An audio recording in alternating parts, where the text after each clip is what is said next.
Olá a todos, sejam muito bem-vindos a mais uma edição do Amarela On Air, programa de entrevistas de Veja. Eu sou Clarice Oliveira e hoje eu tenho o prazer de receber aqui Rogério Marinho, ex-ministro do Desenvolvimento Regional no governo do presidente Jair Bolsonaro e pré-candidato ao Senado no Rio Grande do Norte pelo PL. Ministro, muito obrigada pela presença aqui, é um prazer enorme receber o senhor. Obrigado, Clarissa, prazer é meu. Espero que tenhamos aqui uma boa oportunidade de conversarmos a respeito do Brasil, do Nordeste do meu estado. Como de costume, me acompanham nesta entrevista dois outros jornalistas. Vanessa de Sevo, que é coordenadora de jornalismo da Rádio Nova Brasil, e também Vitor Irajá, que é repórter de economia de Veja. Ministro, eu queria abrir aqui a nossa conversa com um assunto que acabou gerando muita polêmica desde o último fim de semana, que foi um assassinato que aconteceu em Foz do Iguaçu, na qual um militante bolsonarista acabou atirando e matando um petista, que na verdade era tesoureiro do partido, um guarda civil. Isso tudo acabou provocando uma repercussão enorme nas redes sociais e também mobilizando as campanhas presidenciais. A gente viu o presidente Jair Bolsonaro se manifestar a esse respeito, rejeitou o apoio de quem comete violência, mas também transferiu aí toda essa discussão para um ataque à esquerda e ao PT, onde ele diz que é esse campo político que está acostumado a cometer esse tipo de ato. E o PT, por sua vez, está avaliando respostas jurídicas e também políticas a esse caso. Eu gostaria de trazer aqui para essa nossa discussão a questão da violência na corrida eleitoral deste ano, o risco de a gente ver esse acirramento ideológico se transformar em outros casos como esse. E queria que o senhor fizesse uma avaliação da reação do seu presidente aí a respeito desse caso. Isso. Bom, primeiro, nós todos repudiamos qualquer violência no processo eleitoral. Nesse processo ou em qualquer outro processo. Quem preza a democracia, né, o embate tem que ser de ideias, né, de posições, né, para que a população faça o seu juízo de valor sobre qual é a melhor proposta para que o Brasil continue a avançar ou retroceder dentro do nosso ponto de vista. Então é deplorável o que ocorreu. Agora, é um fato isolado, né, é uma situação circunscrita a uma relação entre duas pessoas que certamente os fatos vão ser elucidados, devem ter algum problema anterior, suponho, né? Porque não é crível, a não ser que seja um problema de psicopatia, alguém entrar no aniversário de uma outra pessoa para atirar. Então não acredito que seja uma coisa normal, é um fato bizarro, diferente e todos nós repudiamos, como o presidente o fez. Agora, o presidente foi uma pessoa que sofreu uma violência política muito grave. Ele, por ocasião da eleição de 2018, ele foi esfaqueado. Até hoje você vê nas redes a teoria de que a facada foi fake. Não existe maior agressão a alguém que levou uma facada que quase morre, depois fez 3 ou 4 operações, do que você vê uma militância de um grupamento adversário dizer que aquilo não ocorreu. Então, eu acho que é necessário que os ânimos sejam serenados. Eu acho que o presidente agiu bem na hora em que renega qualquer possibilidade de ser apoiado por quem comete atos de violência. O seu histórico como presidente da República e antes é de repudiar esses atos. O presidente sempre tem dito que vai jogar dentro das 4 linhas da Constituição, frase do presidente, dentro do Estado de Direito. E é dessa maneira que eu espero que o pleito eleitoral transcorra. Que o embate necessário, saudável, aconteça no campo das ideias. Mas o fato, ministro, do presidente Jair Bolsonaro, sempre incentivar o armamento da população, não pode acabar causando, incentivando esse tipo de conflito político? Por exemplo, eu vou citar uma frase que o presidente diz sempre, que um povo armado jamais será escravizado. Isso ele diz com frequência. Vanessa, veja, se nós levarmos em consideração o fato de que o presidente tem defendido com muita convicção a liberdade de expressão, ao contrário do seu opositor que anuncia na imprensa de forma pública que quer controlar a mídia. Então o presidente diz, olha, a mídia tem que ser livre, inclusive, para me criticar. A liberdade religiosa, o direito de você ter a sua opção cultural, política, religiosa, enfim. tem a ver também com a liberdade da defesa que o cidadão pode ter. Aliás, a Constituição dos Estados Unidos preconiza, né, o direito do cidadão se armar para defender o seu domicílio.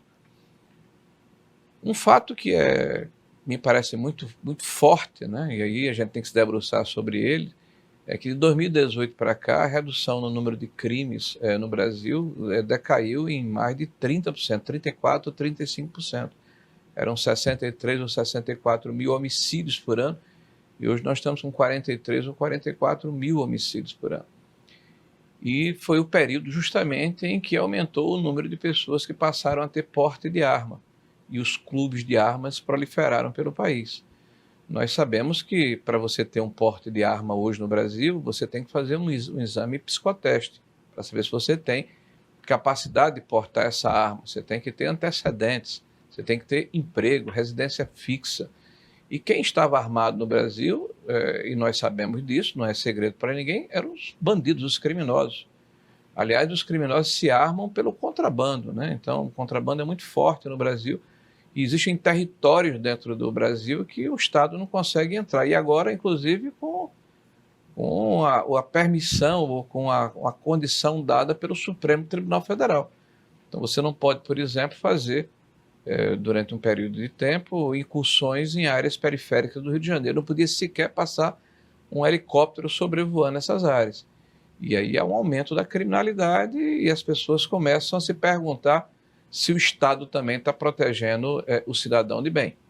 Ministro, o senhor fala exatamente da importância, né, de um debate de ideias durante essas eleições. Há pouco tempo, o ex-presidente Lula ele fez um ataque pessoal ao senhor, né, exatamente em Natal, e o senhor respondeu. Mas eu queria entender o seguinte, no âmbito de uma eleição, no estado que o PT tem tanta penetração como é o Rio Grande do Norte, o senhor não acha que é importante se aproximar, de certa forma, do petismo e também do ex-presidente Lula? Olha, o estereótipo do político brasileiro me parece que é dentro da pergunta que você me faz, né?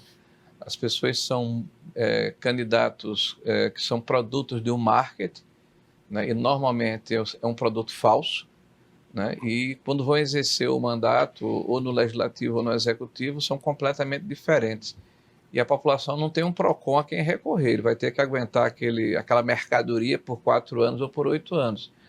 Eu já aprendi diferente, eu acho que o homem público tem que ser absolutamente transparente, ele tem que se mostrar, né? Afinal, há uma responsabilidade muito grande em representar a população, né? E tomar, em nome dessa população, decisões que vão afetar diretamente a vida dessas pessoas, o seu futuro, o seu presente, né? A vida dos filhos, da sua cidade.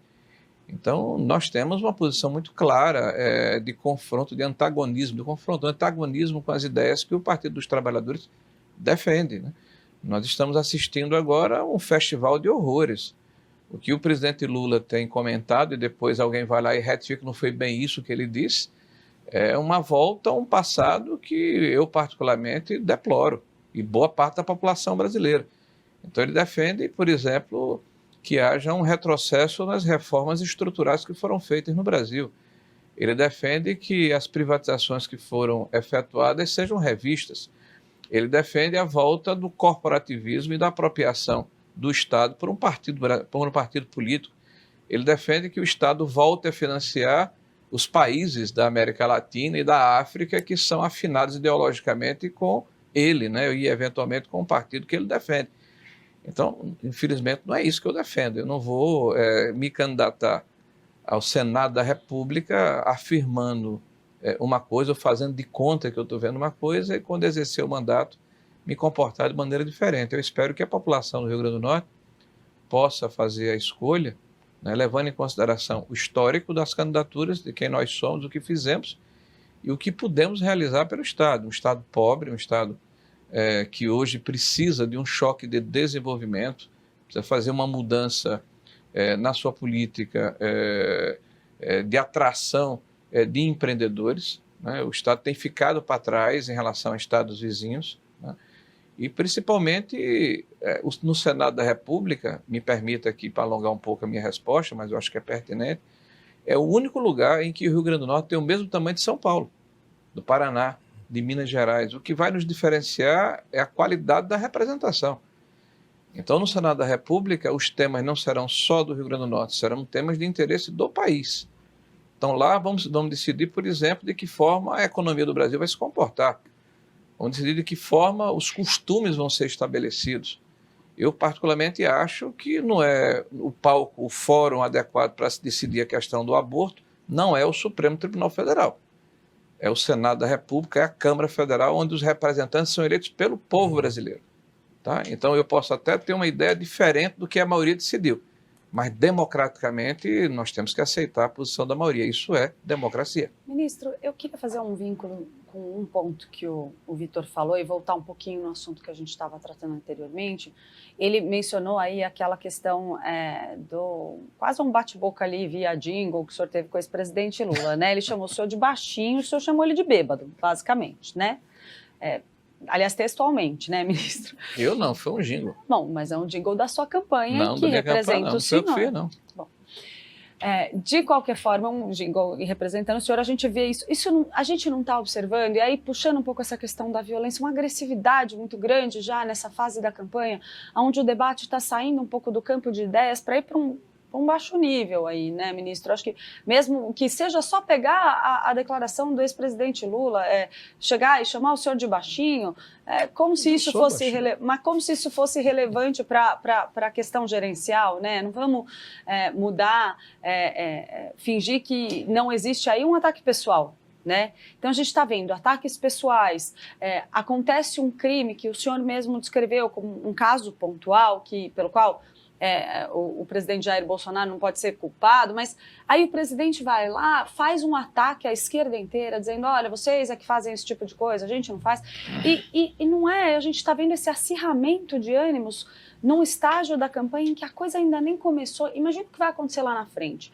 O que a gente pode esperar? Talvez a gente não esteja caminhando para um caminho perigoso, que pode culminar, inclusive, num acirramento das tensões forte demais para essa campanha eleitoral? Bom, primeiro é importante pontuar que eu não chamei o presidente Lula, o ex-presidente, de bêbado. Isso foi um jingle espontâneo feito por um popular. Tá? A minha resposta ao presidente foi outra. Ele disse que a questão de estatura era irrelevante. Eu tenho uma baixa estatura. Eu tenho 1,69 m, ele tem 1,68 m, né? Sou até mais alto do que ele, né? O problema é a estatura moral. Essa é a estatura que interessa ao povo brasileiro. Então, eu não chamei de bêbado, nem o chamaria em respeito ao cargo que ele ocupou. Não entro nesse tipo de bate-boca. O jingle não fui eu que fiz, nem estimulei, nem paguei, nem propaguei, nem coloquei nas minhas redes sociais. Então, esse é um ponto. A outra questão é que é verdade que toda ação normalmente gera uma reação. O que o presidente disse, talvez, de uma forma mais forte, é um fato.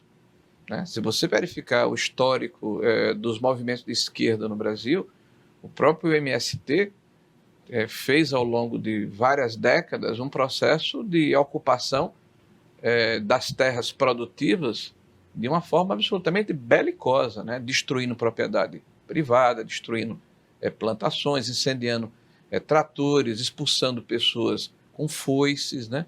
Então, ele não está realmente dizendo nada que não seja verdadeiro. Se você chegar aqui na Avenida Paulista ou em qualquer lugar de São Paulo e for presenciar uma manifestação da esquerda, os batalhões de choque aqui, a Rotam e etc. de São Paulo, estão mobilizados, porque sabe que quando termina no meio da manifestação, vai ter quebra-quebra. Né? Vão depredar, vão quebrar vidraças. Então, é dessa forma que a esquerda tem se comportado, ao contrário, né, das pessoas que estão à direita do espectro político no Brasil. Então, ele disse uma obviedade. Agora, a questão do acirramento, né, dos anos, você tem razão. Todos nós temos que ter a responsabilidade de distensionar. Não interessa para ninguém que a campanha eleitoral descambe numa batalha campal. Né? Nós sabemos a responsabilidade que é exercer o processo democrático. Né? Eu passei 12 anos na oposição ao PT como deputado federal, sentado numa bancada e fazendo a minha parte de oposição sem que isso denigrisse a minha postura, a minha imagem, a minha atuação no Estado, representando o Estado do Nordeste, que como vocês sabem, tem uma predominância de partidos de esquerda. Tá? E em nenhum momento eu parti para fazer a adjetivação de quem quer que fosse, desqualificar de quem quer que fosse. Agora, fiz a minha parte de fazer as denúncias, de fazer as críticas, de fazer um embate de ideias, né, em relação à forma como o país estava sendo conduzido. E eu espero que essa seja a postura, né, daqueles que fazem oposição. Mas nós estamos vendo hoje, eu diria, uma escalada ao contrário. Porque não é o presidente da República, por exemplo, que está mandando prender jornalistas. Não é o presidente da República, por exemplo, que está desmonetizando páginas na internet de pessoas que os criticam. Não é o presidente da República que está fazendo ou agindo de forma discricionária para impedir que a oposição ou quem pensa diferente dele possa se manifestar. Me parece que há uma inversão até de papéis seculares, da forma como se encara, né, o poder central. O presidente da República ele tem uma postura que desagrada o politicamente correto. Ele não tem filtro, ele fala o que pensa. E nós, sociedade brasileira, né, nós, sociedade brasileira, estamos desacostumados com esse tipo de postura.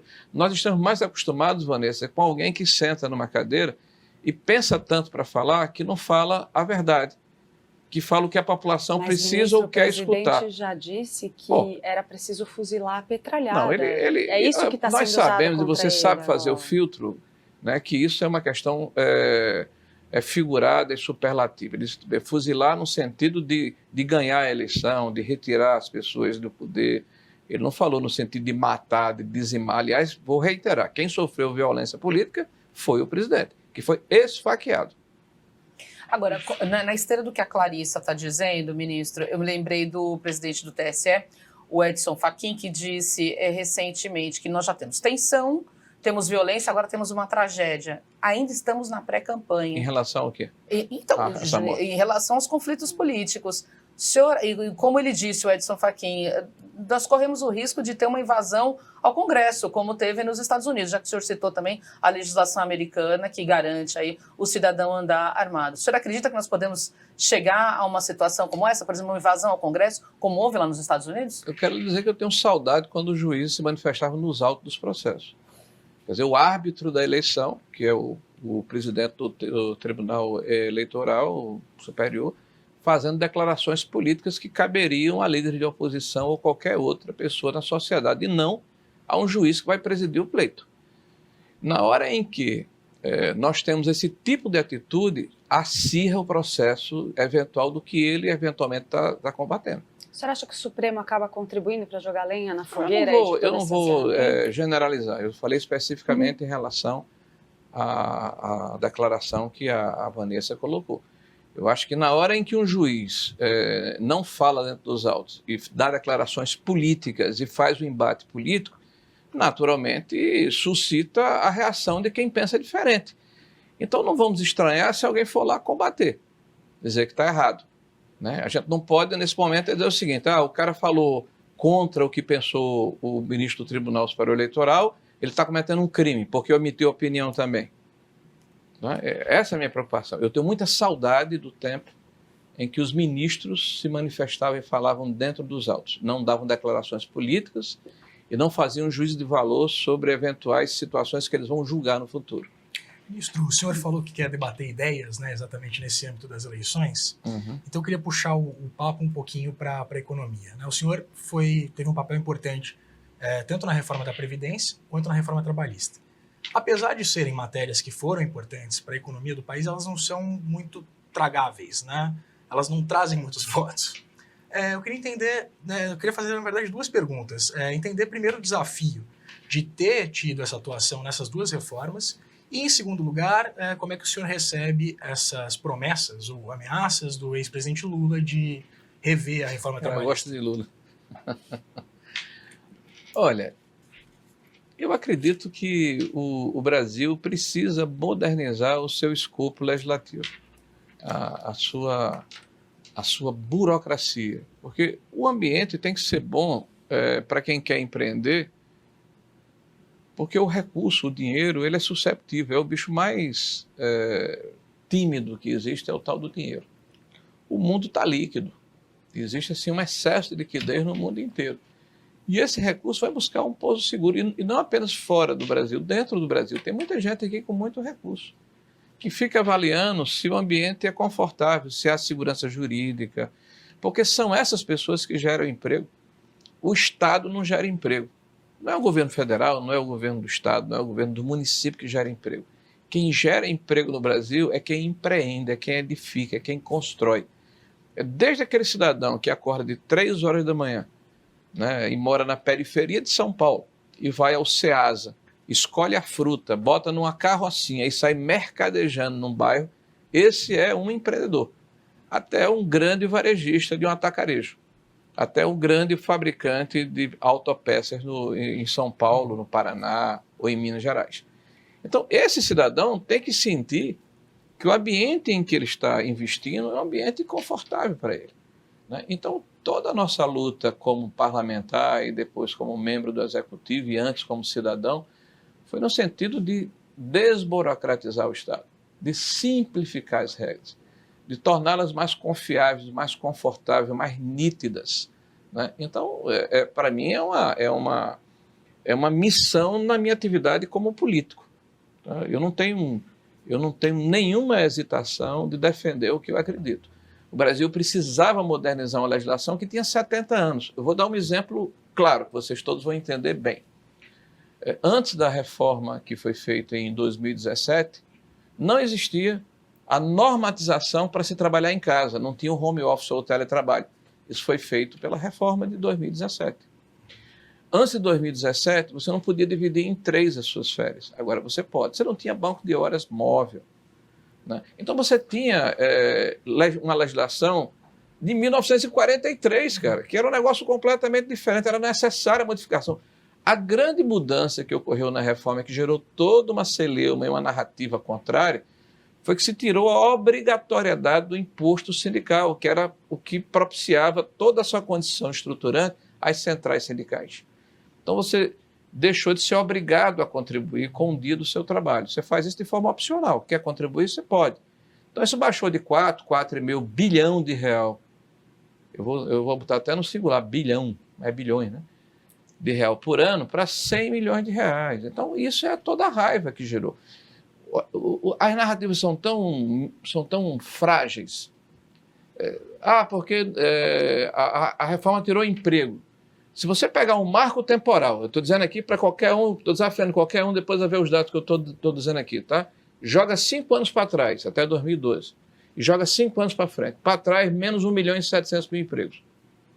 Não tinha pandemia, não tinha guerra, não tinha crise hídrica. Tinha um governo ineficiente, incapaz, perdulário, que aparelhou o Estado, que praticou corrupção endêmica. Aí existia. Então isso ceifou quase 1.700.000 empregos no Brasil, dado do CAGED. De 2017 até hoje, quase 4.300.000 novos postos de trabalho. Bom, foi a legislação? Não só. Porque não é uma legislação que gera emprego. A pessoa, para tomar a decisão de contratar alguém, ele vai avaliar o risco. Isso gera um passivo para mim ou um ativo? Então, uma série de problemas foram resolvidos. As normas regulamentadoras de segurança e saúde do trabalho no Brasil são 36. Nós pegamos, em um ano, eliminamos 6.000 tipos de multa. Eu vou dar um exemplo só. Num banheiro, Clarice, tinha 45 tipos diferentes de multa. Realmente. Então, desde a altura da papeleira, a tepidez da água, a espessura do comungol, chegava o fiscal do trabalho, eu vou multar, sabia onde multar.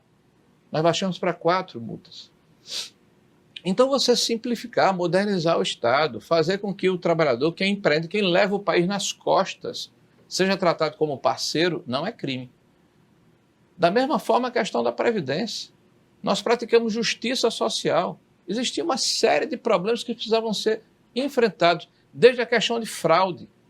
270 bilhões de reais em fraude em 10 anos foram evitadas, com medidas simples. Tá? Imagine, por exemplo, que a questão da territorialização de ações previdenciárias. Nós apenas dissemos o seguinte, que num raio de 70 quilômetros você tem que ir para a área federal, não pode ir para o estadual em 70 quilômetros. 93% do território foi abrangido desse processo. Só com isso, nós conseguimos evitar quase 80 bilhões de reais em 10 anos. olha, esse Brasil é muito grande e tem problema demais. Agora, você tem que ter a coragem de resolver. Agora, você mexe numa situação como essa, aparece lá o Jabuti, que estava lá há algum tempo e fica chateado porque você mexeu nesse processo. Mas nós fizemos, por exemplo, também toda a negociação do marco regulatório do saneamento. E eu tenho muito orgulho de ter participado desse processo. Não só de ter participado do processo de aprovação junto ao Congresso Nacional, da negociação com o Senado da República, mas da implantação no primeiro ano. No primeiro ano, o volume de recursos, né, que nós levantamos com os leilões aumentou em 1000% o volume de investimento. Então, de um ano para o outro, saiu de 5 bilhões de reais por ano para 50. 1000% de aumento. E o que é que significa isso? A gente está falando em bilhão. Que 9.200.000 pessoas no Brasil nos próximos 10 anos vão ter tratamento de esgoto. Essas são coisas assim que valeu a pena a gente fazer o que nós fizemos, de participar de uma administração que tem dado resultados para o Brasil. Agora, ministro, o senhor acredita que o governo do presidente Jair Bolsonaro está conseguindo transmitir isso para a população? Porque, por mais que a gente recebe o senhor aqui, também já recebemos outros representantes do governo, que elencam uma série de conquistas que foram feitas, mas quando a gente olha a estratégia que está sendo conduzida pelo presidente Jair Bolsonaro para tentar garantir um segundo turno e vencer a eleição, a gente vê um movimento populista de medidas como, por exemplo, esse aumento do Auxílio Brasil para R$600, esse pacote aí que está sendo votado esta semana, que traz um mega pacote de benesses que estão sendo encaradas como eleitoreiras, com muita razão, porque elas vão durar até o fim do ano, elas não têm nem sequer uma durabilidade, pensando no futuro, voucher para caminhoneiro, para taxista. Se há o que mostrar, por que a gente vê o governo fazendo esse movimento populista mesmo, que foi tão criticado por toda a base bolsonarista lá atrás, na época da eleição, por exemplo? Há um momento, eu acho que a questão é o momento a ser colocada em prática uma ação como essa. Eu acho que tardou um pouco. Né? Ela poderia ter sido feita, por exemplo, em março desse ano ou no ano passado. Mas ela PEC, o senhor está falando, essa proposta de emenda constitucional. Toda essa a PEC que você acabou de falar, tá. a PEC. Né? Porque nós estamos vivendo um momento que, se você pensar um pouco, há 100 anos o mundo não viu o que vai acontecer agora. Então, quando perguntaram como é que foi o governo do presidente Bolsonaro, não, foi tranquilo. Aconteceu uma pandemia que a última vez que aconteceu foi em 1918 com a gripe espanhola. Aconteceu uma guerra entre a Rússia e a Ucrânia que impactou toda a cadeia logística do mundo inteiro, tá? E gerou uma crise energética e uma crise de alimentos com repercussões no mundo inteiro, no Brasil também. Houve uma crise hídrica no final de 2020 e 2021, né? Desculpe, em 21 e no começo desse ano, que praticamente diminuiu a atividade econômica, a gente teve que redirecionar uma série de investimentos e de ações governamentais. Então, não é um governo que esteja passando por um momento comum. Tá? O governo foi desafiado e, mesmo assim, tomou medidas que são reconhecidas internacionalmente, não localmente, como as mais exitosas de um país da mesma dimensão do Brasil, mesma condição econômica, do mundo. Um programa de auxílio aos fragilizados do ponto de vista social e econômico, de impedir que a população fosse vítima do desemprego forçado. Quase 11 milhões de pessoas foram beneficiadas porque o governo pagou parte do salário dessas pessoas. Impediu que os municípios e estados diminuíssem a qualidade dos serviços ofertados aos munícipes com recursos para evitar que houvesse diminuição da receita de ICMS, né? E de FPM, de FPE e de ISS. Né? Ajudou fortemente na área de saúde, dando recursos para as prefeituras, comprando equipamentos, trazendo a vacina. Então, esse foi um governo que enfrentou o problema. Só que a crise permaneceu. Ela não foi episódica e circunstancial. Em 2021, houve uma segunda onda da Covid, uma terceira onda da Covid, e quando nós estávamos preparando a retomada, uma guerra. Então, o estado de emergência se transformou no estado de calamidade. Então, a discussão que o governo teve internamente sempre foi, olha, nós não podemos deixar ninguém para trás. Nós temos uma política de responsabilidade fiscal que está sendo preservada, mas, ao mesmo tempo, temos a necessidade de ajudar aqueles que estão mais fragilizados. Por isso, a PEC aconteceu, demorou a ser gestada dentro do governo, por essa diferença de pontos de vista. Agora, vamos lá. O governo ano passado arrecadou 120 bilhões de reais a mais do que estava previsto dentro do orçamento. E esse ano a previsão é 212 bilhões. Sabe quanto é que nós vamos gastar com essa PEC? Tem ideia? 41 bilhões. Então nós vamos ter 180 bilhões de reais acima do que estava previsto. Qual é o problema fiscal que vai acontecer no Brasil? A relação dívida-PIB no Brasil, quando nós entramos no governo em 2019, era 77%, 78%. Nós vamos entregar com 75%. Com guerra, com pandemia, com auxílio. Esse país está fazendo um esforço e uma ação que deveria ser reconhecida nacionalmente, porque é internacionalmente. Nosso Banco Central, por exemplo, está ganhando prêmios internacionais como de maior efetividade na sua política monetária. Nós estamos com absoluta rigidez e controle da condição fiscal. Quem está jogando contra está fazendo especulação. Mas, ministro, há uma PEC que rompe, que contradiz a legislação eleitoral baseada na decretação de um estado de emergência e que cria benefícios que só vão durar até o fim do ano. Por que então não fazer isso como uma política permanente? Por que o senhor admitiu que houve uma demora, né, do governo, segundo o senhor, em implementar essas medidas? Mas o fato é que essas medidas não são permanentes, não é só um atraso, elas são pontuais, elas vão durar apenas alguns meses, garantindo a reeleição do presidente Jair Bolsonaro, pelo menos é o que o governo espera, e depois não há continuidade. Em vez disso, pode haver um buraco nas contas públicas a ser tratado. Incluir, por exemplo, zerar a fila de espera que a gente vê no Auxílio Brasil. Claro, uma medida super importante. A pergunta é, o governo tem condições de continuar pagando essa conta a partir do ano que vem? Bom, vamos lá. Primeiro, é evidente que esse é um processo de calamidade, ela é circunstancial e episódica, então é impossível você, dentro de um processo de emergência ou de calamidade, fazer políticas permanentes. Aí você contradiria a própria legislação. Aí sim, a Constituição brasileira. Tá? Outra coisa, existe uma hierarquia nas leis. A lei é um consentimento comum, Vanessa. A lei existe até que uma outra lei a supere. Tá? Infelizmente ou felizmente, o processo democrático pode ser um processo imperfeito, complicado, mas é o melhor sistema de representação que a humanidade tem.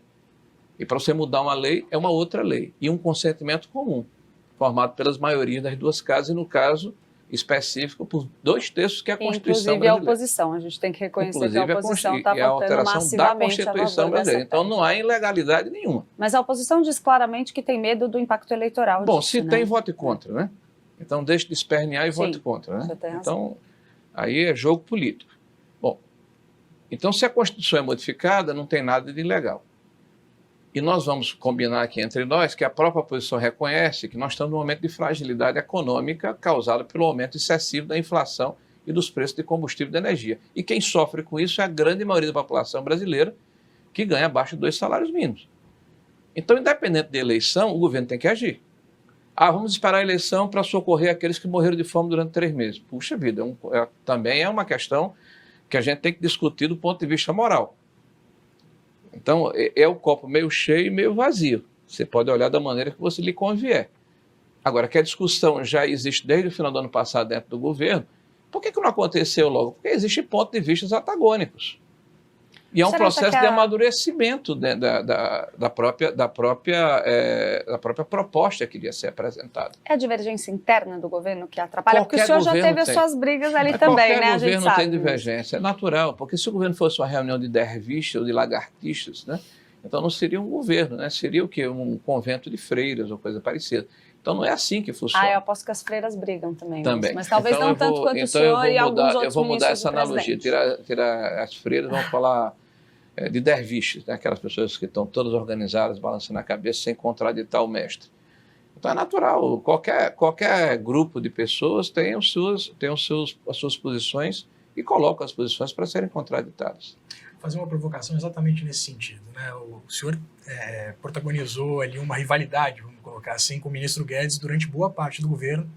O senhor havia sido secretário dele, né, anteriormente. E logo depois, principalmente depois da pandemia, houve uma divergência de leitura em relação ao que era necessário para o país. O O senhor comentou que o ambiente fiscal está arrumado. Seria por causa da atuação do ministro Guedes? Também, claro. Até porque ele é o responsável pela política fiscal. O Banco Central é pela política monetária. Então, uma série de medidas que foram tomadas do ponto de vista da rigidez da ortodoxia fiscal deram certo. Inclusive com a nossa ajuda, a reforma da Previdência, por exemplo. Né? A venda de uma série de ativos, a diminuição da despesa do Estado, o congelamento dos salários dos funcionários públicos federais. Então, tem uma série de fatores envolvidos aí que foram decisões que foram tomadas no âmbito do Ministério da Economia e que resultaram, sem dúvida nenhuma, numa situação fiscal invejável. O Brasil vai chegar ao final do ano com a inflação em torno de 7,5% a 7,6% anualizado. Provavelmente nós teremos esse ano, anota o que eu vou dizer, viu, Clarice? Uma inflação menor do que os Estados Unidos, do que a Europa. Isso é inusitado. O Brasil hoje tem uma situação em relação aos países da mesma condição econômica completamente diferente. Esses países gastaram de 2% a 3%, até 4% do seu PIB para enfrentar o problema. O Brasil vai gastar 0,7%, 0,6% do PIB. Né? E nós estamos resolvendo os problemas. É claro que existe uma série de situações que precisam ser atingidas e atacadas. Qual é a minha grande divergência e que, na verdade, é absolutamente normal? Eu acredito que é necessário combater desigualdades regionais e que é necessário resgatar o poder de investimento do Estado brasileiro, mas é uma discussão que deve ocorrer num próximo governo. Tá? E, ministro, por falar nisso, né, reduzir as desigualdades, o seu estado, Rio Grande do Norte, o que está faltando para o agronegócio alavancar lá? Seria o quê? Segurança hídrica? Acho que o que está faltando no estado do Rio Grande do Norte é que o oásis, que é, por exemplo, a região de Baraúnas e Mossoró, onde nós temos plantações de melão, que é o maior produtor do mundo, tem uma plantação lá que produz hoje 1 milhão de frutos por dia. Né? Então, um negócio fantástico, né? São 35 mil hectares, que não seja só uma ilha, que possa se espraiar por um território que tem uma vocação natural para a produção, por exemplo, de fruticultura. Nós temos uma região lá chamada Chapada do Apodi, que tem um dos solos mais férteis do mundo. E que agora, com a construção do canal do Apodi, uma obra que já foi iniciada, vai agregar de 50 a 55 mil hectares irrigados nos próximos 3 ou 4 anos. Mas nós temos outras regiões, como a região do Mato Grande, como a região do Potengi, a região do Trairi, regiões que têm, do Seridó, que têm assim, a vocação natural, né, para serem polos de irrigação. E aí, me permita, áreas antropizadas, áreas semidesérticas, áreas onde não há necessidade de se derrubar uma planta, uma árvore, né, mas que podem ser agregadas de forma produtiva, o nosso esforço de sermos, em curto espaço de tempo, um país que será o maior produtor do mundo de alimentos e que haverá uma necessidade de agregação de valor a esses produtos. O país está passando por um processo que o mundo inteiro está passando, de reverticalização das suas cadeias industriais. Então a gente tem que verificar aonde nós somos melhores do que outros países. E a agricultura, sem dúvida nenhuma, é uma área em que nós somos e damos exemplos para o mundo inteiro. Ministro, eu queria aproveitar a deixa aqui da Vanessa e perguntar para o senhor sobre a eleição no Rio Grande do Norte, também puxando um pouco para a questão do Brasil inteiro. O senhor estava comentando há pouco, então, essas conquistas aí que o senhor enxerga no governo do presidente Jair Bolsonaro, mas por que a gente vê ainda, né, o presidente tão atrás nas pesquisas de intenção de voto, embora ele já esteja se recuperando? E queria falar um pouquinho também especificamente do seu estado, por ser um estado numa região onde historicamente a gente tem uma força política grande do PT, como fazer frente a essa herança, né, que a gente tem de uma força política da esquerda ali nessa região, como que o senhor pode furar aí esse bloqueio e conseguir então se firmar como uma alternativa para levar essa disputa do Senado, e como o presidente Jair Bolsonaro também, no seu estado e na região, tem como tentar driblar aí essa hegemonia que a gente vê do PT, que é histórica, a gente sabe que ela é histórica, ela vem não necessariamente do que o presidente diz agora ou não, é uma herança já de algum tempo. Eu queria que o senhor falasse um pouquinho sobre como tentar reverter essa percepção do eleitor. Olha, quem é nordestino tem assim uma relação muito emocional com a falta da água. Né? Nós somos uma região onde nasceu o Brasil. Eu diria que nós somos o sal da terra, né? Porque do Nordeste as pessoas foram para São Paulo, Rio de Janeiro, para edificar essa cidade, né? para o Centro-Oeste, para desbravar aquela região, para a região amazônica, né? A nossa cultura, a nossa música, a nossa literatura, a nossa gastronomia. Então, o Nordeste é a gênese, a síntese do Brasil. Mas nos últimos 100 anos, o Nordeste declinou do ponto de vista econômico e de importância política, né? Eu acho que talvez o marco temporal seja o advento da República, né? E nesse período, vários instrumentos foram criados pelo Estado brasileiro. Denox, Codevasf, Sudene, Banco do Nordeste. Mas a desigualdade regional, ela perseverou. Inclusive, ficou mais forte ao longo do tempo. Nós temos 28% da população e 14% do PIB. É uma fratura exposta. Tá? Como é que você reverte isso? Com políticas públicas que levem em consideração ações estruturantes. Então, política de crédito diferenciada, política tributária diferenciada, estabelecimento de investimento na área de logística, segurança hídrica. Quando nós falamos da transposição de São Francisco, talvez tenha sido o motivo do deslize ou do desequilíbrio do ex-presidente Lula, né, lá no meu estado, é que essa obra ela foi pensada, ela foi tratada, ela foi cobrada desde o Império, né, quando Dom Pedro II governava o nosso país. Foram os senadores do Ceará, a partir de Crato, né, que fizeram essa reivindicação no Congresso Nacional. E muito se falou e muito se pensou. E é fato que ela começa a ser edificada em 2007 no governo, então, presidente Lula. Só que o prazo eram 4 anos. E o escopo da obra eram quase 700 quilômetros. O tempo passou, os 4 anos se transformaram em quase 16. O valor inicial foi quadruplicado, 4 vezes mais caro. E o mais importante, parte dessa obra ficou pela metade. Então, 230, 240 quilômetros foram subtraídos, que são os canais do Salgado, lá no Ceará, o canal do Apudi, que falei há pouco recentemente, na Paraíba, Rio Grande do Norte e Ceará, e o canal do Agreste Pernambucano, mais de 200 quilômetros de extensão. Nós estamos falando de uma obra que, se você começar lá pelo Xingó, que nós demos a ordem de serviço para fazer o projeto executivo, e agora terminando a licitação, em Sergipe, né, o canal do Sertão Baiano, que começa lá em Juazeiro, adentra lá aquela região de Canudo, do Arraial de Canudo, de Antônio Conselheiro, que fez aquela célebre profecia que o sertão ia virar mar, né, até a adutora de Alagoas, né, as vertentes litorâneas na Paraíba, né, o canal do Sertão Pernambucano, né, a transposição chegando ao Cinturão das Águas no Ceará e até o Rio Grande do Norte. Nós estamos falando de mais de 3.000 quilômetros de canais. De uma obra que nós encaramos com muita dedicação, porque o presidente nos deu essa orientação. Olha, retome a obra e conclua. Nós tivemos 600 e tantas intervenções de reconstrução. Mas o ex-presidente Lula vai tentar reivindicar a autoria dessa obra, né? Ele só fez 17% da obra. Né? Menos de 17% da obra foi o que ele pagou. Mas a hora que ele vai lá e fala isso para a população e o senhor vai lá e fala, olha, a gente concluiu, como ganhar essa briga? Porque a gente vê uma dificuldade maior do governo do presidente Jair Bolsonaro levar essa informação. O fato é o seguinte, quem idealizou foi Dom Pedro e quem concluiu foi Jair Bolsonaro. Agora, é evidente que a narrativa é livre e essa obra não tem dono. Ela pertence ao povo brasileiro, em especial ao povo nordestino. Porque essa segurança hídrica, água tratada de qualidade, é tão importante para a gente que eu me emociono quando falo.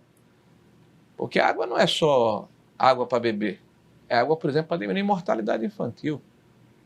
É água para tirar a pressão sobre o sistema de saúde. É água para permitir a instalação da indústria, do comércio, do perímetro irrigado. É água para transformar de uma forma definitiva aquela região. Isso não é pouca coisa para a gente. Não é à toa que alguém está desequilibrado porque perdeu a paternidade do processo. Agora, quando você olha o nosso estado e olha a região do Nordeste, há uma necessidade da informação. Por exemplo, o Auxílio Brasil, que não é mais a Bolsa Família, 14 milhões de famílias percebiam o Auxílio Brasil, hoje quase 19 milhões recebem. O Auxílio Brasil tinha menos de R$200 per capita, agora está em 400, vai para R$600. Mas o cartão da pessoa que recebe na ponta está lá escrito Bolsa Família. Aí vem a questão da comunicação. Me parece que está sendo mudada agora. Ministro, eu vou ter que interromper um pouquinho a nossa conversa aqui só para avisar que a gente já está se aproximando do nosso tempo, então eu vou abrir ainda, dá tempo ainda da gente conversar um pouquinho, mas para uma última rodada de perguntas aqui, eu vou começar pela Vanessa de Sebo, por favor. Tá bom. Queria saber, ministro, se o senhor defende o sistema eleitoral brasileiro, se o senhor defende as urnas eletrônicas. Eu defendo a transparência na eleição. Nosso sistema eleitoral hoje tem urnas eletrônicas, e parece que somos um dos 2 ou 3 países do mundo que tem esse sistema, e não vejo com nenhum espanto que se defenda a transparência.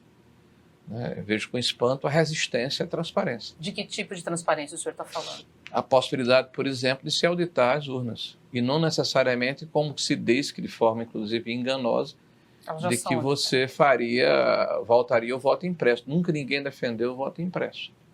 Eu acho que é um avanço você ter o tipo de votação que nós temos. Agora, não há nenhum problema de você ter a possibilidade de auditar, e do jeito que ele se encontra, há uma dificuldade muito grande na auditar as urnas. Agora, eu acredito e espero e torço, que não haja nenhum problema no processo eleitoral. Mas o senhor acha que é um risco que isso Risco ocorra? é claro que existe. E a consequência disso, eu estou só, desculpa, pegando carona para insistir um pouco na pergunta da Vanessa, mas gostaria que o senhor falasse um pouquinho sobre o risco que a gente pode enfrentar de esse resultado ser contestado, porque a gente teve uma reunião, que foi inclusive tema de uma capa, da capa de Veja, da última capa de Veja, que levanta, na qual o presidente Jair Bolsonaro passou 2 de 3 horas discutindo com seus ministros e com representantes do governo como reagir em relação a um possível resultado ali que desagradasse, não, eu desconheço, insistir nas Forças Armadas, as sugestões das Forças Armadas serem contempladas pelo Supremo.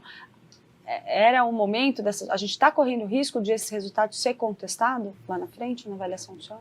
Olha, me desculpe, eu acho que nós estamos aqui antecipando problemas e desconhecendo a realidade. Mas o governo está antecipando quando faz uma reunião. A Constituição brasileira permite que qualquer cidadão busque a justiça até por coisas que não existem. É um direito constitucional. Aí está se dizendo antecipadamente que não se pode contestar o resultado. É isso que está errado. Você pode ou não pode? Será que vai querer se contestar? Você pode contestar ou não contestar. Não sei o que é que vai acontecer. Agora está dizendo que se contestar está errado. Não, a Constituição assegura, a não ser que mude a Constituição. No Brasil, a Constituição assegura o direito de você estar resignado por algum problema. As Forças Armadas só estão no processo porque foram convidadas pelo Tribunal Eleitoral. Elas não chegaram lá de gaiata, de metida, não. Foram convidadas. E quem os convidou agora não quer recepcionar as sugestões. Então, é um direito dele, como foi um direito dele convidar. Agora, não se pode dizer que as Forças Armadas foram para lá de intrusas. Não foram convidadas. O problema aqui é que está se gerando um problema que não existe, até pela reação. Não tem sentido isso. Não se querer transparência. Olha, o voto do jeito que foi defendido foi votado pelo Parlamento brasileiro, foi declarado inconstitucional. É uma coisa assim meio complicada. Vários partidos que defendiam a auditagem do voto, inclusive a possibilidade de auditar voto, mudaram. Me parece que é uma questão muito mais política do que de convicção de quem quer que seja. Então deveria ser pacificado esse assunto, já, ministro? Pois é, eu concordo. Então, não tinha que... Qual é o problema de alguém dizer o seguinte? Olha, gente, eu eventualmente, se eu me sentir tungado, burlado, eu vou usar meu direito constitucional de recorrer. Então, mas a partir do momento que isso já está mas se eu não me sentir dessa forma, não usarei. Mas o presidente é uma insiste prerrogativa. nesse assunto. Essa é a grande questão. Olha, tem muito a ver reação a ações, a forma como se comporta de um lado do outro. Eu falei aqui anteriormente que existe muito ativismo. Então, talvez, se as pessoas falassem só nos autos, ficasse mais tranquilo o processo. Ministro, eu acho que dá tempo ainda do Vitor fazer mais uma pergunta que seja sobre o tema. Fica à vontade, Vitor. Ministro, eu queria falar exatamente sobre teto de gastos, né? Porque o senhor é um defensor... Está faltando isso aí. O senhor é um defensor exatamente desse incentivo, do investimento do governo em indústria, em infraestrutura. E eu queria entender, de fato, se o senhor acha que o teto de gastos ele precisa passar por uma revisão. Eu acho que essa discussão vai ser travada no próximo governo, qualquer que seja ele. Ou no nosso ou outro governo. Nós temos o arcabouço fiscal, que é importante, que cumpriu o seu papel, vem cumprindo o seu papel. Eu acabei de falar aqui sobre os dados da nossa rigidez fiscal. Mas é evidente também que o governo federal perdeu a sua capacidade discricionária de fazer intervenções importantes e necessárias, né, para manter o país na condição em que ele precisa estar. Um país em que nós temos as condições logísticas necessárias para potencializar o nosso crescimento. Então, apenas a iniciativa privada, por mais importante que ela seja, ela não resolve o problema. Agora, a forma como isso vai se dar é uma discussão que necessariamente tem que se dar depois do processo eleitoral e mantendo a responsabilidade fiscal. Todos os contratos que foram feitos, né, todos os compromissos que o governo federal tem para com seus credores precisam necessariamente ser honrados. A fidúcia nesse processo é uma condição essencial para a manutenção do equilíbrio, da tranquilidade do país e de quem investe no país. Ministro, por fim, eu queria puxar um pouquinho o histórico do senhor dentro do governo do presidente Jair Bolsonaro, relembrando que teve um determinado momento em que a gente teve uma ciumeira bem razoável lá do senhor e que o seu nome passou a ser cogitado, inclusive, como de um substituto do ministro da Economia, Paulo Guedes. O senhor está disputando o Senado, vencendo ou não a eleição, poderia eventualmente estar disponível para contribuir com um eventual segundo governo do presidente Jair Bolsonaro. Gostaria de uma avaliação do senhor. O senhor acredita que há necessidade do governo Bolsonaro fazer uma mudança um pouco mais drástica na política econômica, dar um passo diferente a partir do próximo governo, uma vez equacionada um pouco a questão fiscal, como o senhor comentou agora há pouco, tendo solucionado aí, passado um pouco esse período da pandemia, o ano que vem vai ser necessária uma recuperação. Qual pode ser o caminho? O senhor acredita, defende que política que o governo tem que seguir? Qual que deve ser a prioridade número 1 ali do governo, na área econômica, iniciando-se um novo governo? Se o senhor toparia aí a função, quem sabe, né, se o ministro Paulo Guedes quiser sair? Bom, primeiro, eu nunca pleiteei, nem desejei, nem pretendo ser ministro da Economia. Não, falei que disseram que citaram o nome do senhor. Eu não tenho culpa não, tá? Eu estou só reproduzindo, mas é bom deixar ministro. claro, é bom deixar claro. Eu fui ministro do Desenvolvimento do governo, para mim um cargo extremamente honroso.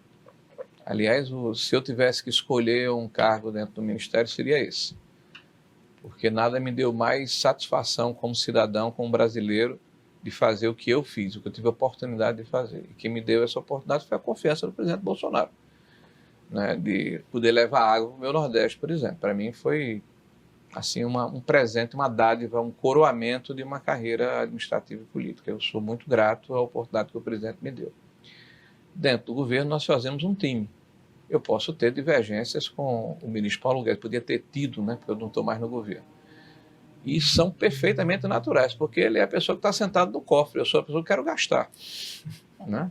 Então, ele tem que segurar o recurso e eu tenho que dizer, olha, eu quero gastar um pouco mais. Então, isso é um processo tranquilo, natural, saudável em qualquer governo.